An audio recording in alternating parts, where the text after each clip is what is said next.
Hello, subscribe my YouTube channel. আমি আজকে বানাবো লাউ পাতার ভর্তা। এর আগে কুমড়ো পাতার ভর্তা দেখেছি, মিষ্টি কুমড়ো পাতার ভর্তা। তো আমি আজকে খুব অল্প সময় অল্প কিছু উপকরণ দিয়ে লাউ পাতার ভর্তা বানাবো, বেশিক্ষণ ধরে থাকবে এটা। লাউ পাতাকে আমি পরিষ্কার করে ধুয়ে নিয়েছি, রসুন পেঁয়াজ নিয়ে নিয়েছি আর কাঁচামরিচ। এখন লাউ পাতাকে আমি কেটে নিব তাড়াতাড়ি হওয়ার জন্য। যেহেতু আমি হালকাভাবে ভেজে করবো, এর জন্য কেটে নিলে সুবিধা হয়, তাড়াতাড়ি হয়ে যাবে আর ভাজাটাও তাড়াতাড়ি হয়ে যাবে, আমার রান্নাটাও তাড়াতাড়ি শেষ হয়ে যাবে। তো আমি গ্যাসে চুলা দিয়ে দিয়েছি, গ্যাসটা অন করে দিয়েছি, তেল দিয়ে দিলাম। তেলটা গরম হয়ে গেলে আমি পেঁয়াজ রসুন মরিচ দিয়ে দিব গরম তেলের ভিতর। সবগুলো একসাথে দিয়ে দিলাম। তারপর স্বাদ মতো লবণ দিয়ে দিব,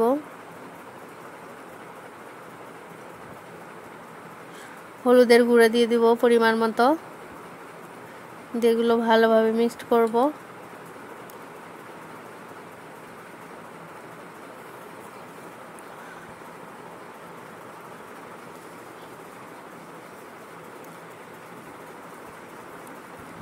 এটা হালকা করে একটু ভেজে নিব যাতে কাঁচাও না থাকে, হালকাভাবে ভেজেও যায়, যাতে ভর্তাটা বেশিক্ষণ ধরে থাকেও, খেতেও মজা লাগে।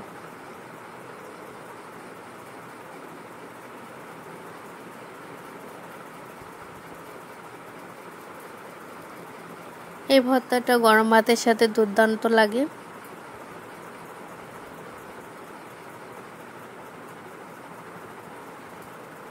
ভাত দিয়ে মেখে খেতে, গরম ভাত দিয়ে মেখে খেতে ভর্তাটা ভালো লাগে। আমার কেটে ধুয়ে রাখা আগে থেকে লাউ পাতাটা আমি এখন দিয়ে দিব।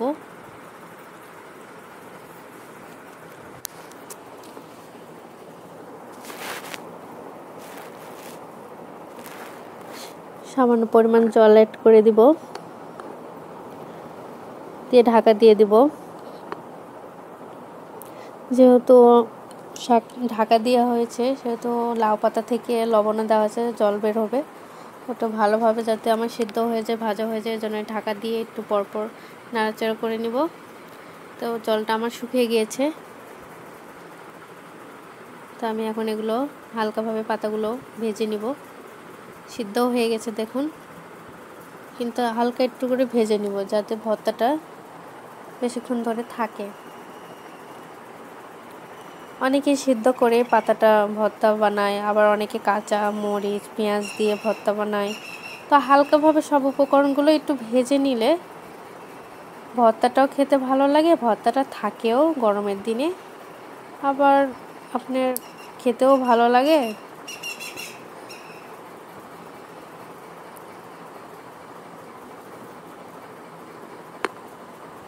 যেহেতু আমরা পাতাগুলো কুচি করে নিয়েছি, গোটা পাতা দিয়ে নিয়ে, জন্য খুব তাড়াতাড়ি আমার ভাজাটাও হয়ে গেছে, পাতাটা সিদ্ধ হয়ে গেছে। এখন ভাজার পরে হালকাভাবে ভেজার পরে আমি পাটাটাকে ধুয়ে নিয়েছি, পাটাতে বেটে নিব। এখন আপনারা চাইলে ব্লেন্ডারেও ব্লেন্ড করে নিতে পারেন, তো আমার বাটাটাই বেশি ভালো লাগে। তো আমার বাটা শেষ, দেখুন কতটা সফটলি হয়েছে। এটা গরম ভাতের সাথে মেখে খেতে মজা লাগে। আপনারা কে কীভাবে বানান জানি না, এক একজন এক একভাবে বানান। তো এভাবে একদিন ট্রাই করবেন, অবশ্যই ভালো লাগবে আশা করি।